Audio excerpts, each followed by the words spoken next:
Assalamu alaikum. Bonjour à tous. Aujourd'hui, je me permets de publier une vidéo sur un sujet qui concerne toute la communauté musulmane. Ce sujet concerne les boissons de la marque Coca-Cola Company. Alors je parle bien évidemment de Coca-Cola, Fanta, Sprite et toutes les autres boissons de la compagnie. Disons-le sans détour, dans le Coca, il y a de l'alcool. Et ce n'est pas une information étendue par un frère qui l'a entendu par un frère, qui l'a entendu d'un cheikh, qui lui-même la tient d'un autre cher, ami d'un scientifique qui travaille dans une société en étroite collaboration avec la firme Coca-Cola.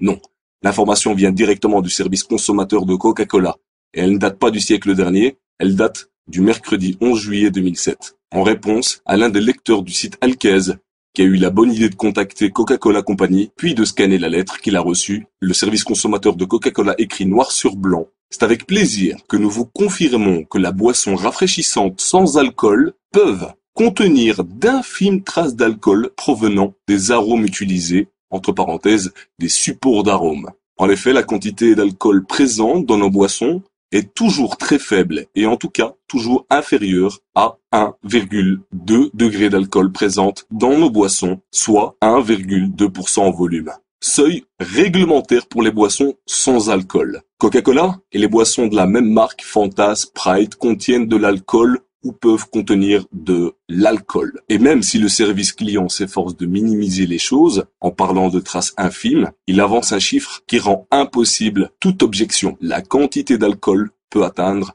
1,2% en volume. Autrement dit, une bouteille de Coca-Cola de 1,5 litre peut contenir jusqu'à 1,8 centilitres d'alcool. Vous imaginez? Et on sait très bien qu'il y en a qui sont accros au Coca-Cola. Ce chiffre va leur donner des idées de tout l'alcool qu'ils ont pu avaler. Alors si on fait la conversion entre la quantité d'un pack de bière, on a en effet vite fait de remplir des canettes de bière de 1,8 centilitres d'alcool. Alors plus sérieusement, ce qui m'a poussé à enregistrer cette vidéo, c'est le comportement de certains soi-disant musulmans. Il suffit d'ouvrir les yeux, d'aller dans les commerces et de voir si les musulmans vendent effectivement cette boisson.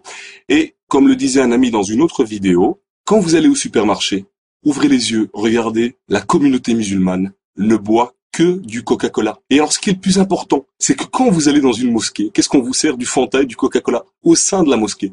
Alors, à part le fait qu'il y a de l'alcool, sachez que boire du Coca-Cola, c'est financer, je dis bien, aider le gouvernement israélien à tuer chaque jour des Palestiniens. Vous imaginez le nombre d'argent que vous avez pu donner dans votre vie à la compagnie Coca-Cola. Pour ma part, il est inconcevable de donner 1 centime à Coca-Cola ou à toute autre société ou entreprise sioniste. Sachant qu'un jour je vais passer devant Allah Azza wa Jal, notre créateur, et qui me posera la question: as-tu aidé les sionistes à tuer des frères musulmans? Que répondrai-je à ce moment-là? Non. Alors il suffit d'aller sur internet et de regarder les commentaires des consommateurs musulmans pour se rendre compte de la gravité de leurs commentaires justement. Et à ce juste titre, je vais vous lire quelques propos de consommateurs musulmans. Le premier: franchement, c'est le cadet de nos soucis. Quand les Palestiniens meurent sous les canons et les tortures, et que vous vous intéressez aux bulles du Coca-Cola, qui sont halal ou haram, vous faites pitié. Alors franchement, c'est cette personne qui me fait vraiment pitié. En achetant les marques Coca-Cola, c'est financer justement les meurtres et les massacres envers les Palestiniens. Alors un autre commentaire qui est beaucoup plus poignant: je bois du Coca-Cola, du Fanta et du Sprite régulièrement, et je n'ai jamais eu la gueule de bois. Cessons de chipoter sur des constructions de phrases tout à fait claires. Moi j'estime que Coca-Cola est bien claire dans ses propos et on devrait la remercier. Cela prouve leur professionnalisme. Elle aurait très bien pu nous dire: il n'y a pas une goutte d'alcool dans le Coca. Alors là, c'est la meilleure. Clairement, cette personne, en remerciant Coca-Cola Company, encourage les meurtres, les tortures, les bombardements que commet Israël envers le peuple palestinien. Et puis, l'alcool n'est pas la seule raison de boycotter Coca-Cola. Vu qu'il suffit de prendre une petite étiquette autour d'une bouteille de Coca-Cola, que ce soit en français ou en arabe, et de l'inverser, de voir ça au verso. Et vous pourrez lire clairement, écrit en arabe: Nomka, no Mohammed. Astaghfirullah al-Azim. Quelle calomnie. Ça ne s'arrête pas là. Ça s'appelle des messages subliminaux, des messages cachés en quelque sorte.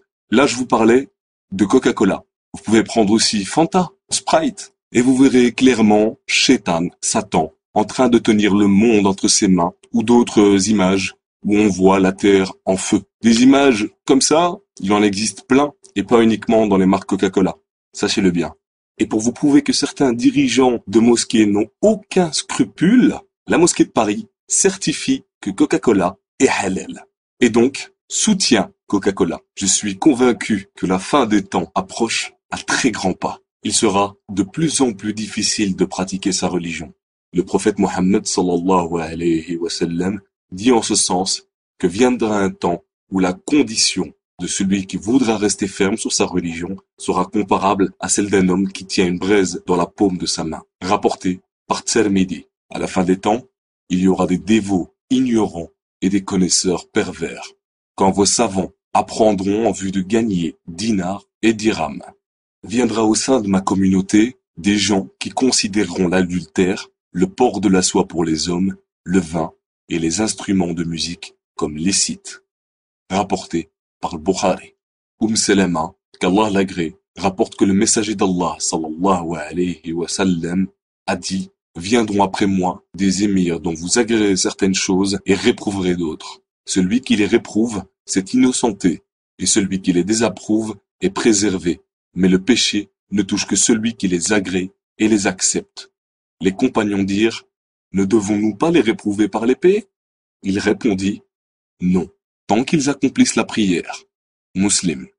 Nafi rapporte que lorsque les habitants de Médine dénoncèrent le pacte d'allégeance à Yazid ibn Muawiyah, ibn Omar réunit ses domestiques et ses enfants et dit: j'ai entendu le messager d'Allah sallallahu alayhi wa sallam dire: on dressera un étendard pour chaque traite le jour de la résurrection. Et nous avons prêté serment d'allégeance à cet homme conformément à l'allégeance légiférée par Allah et son messager. Je ne connais pas de traîtrise plus grande que de prêter serment d'allégeance à un homme conformément à l'allégeance légiférée par Allah et son messager.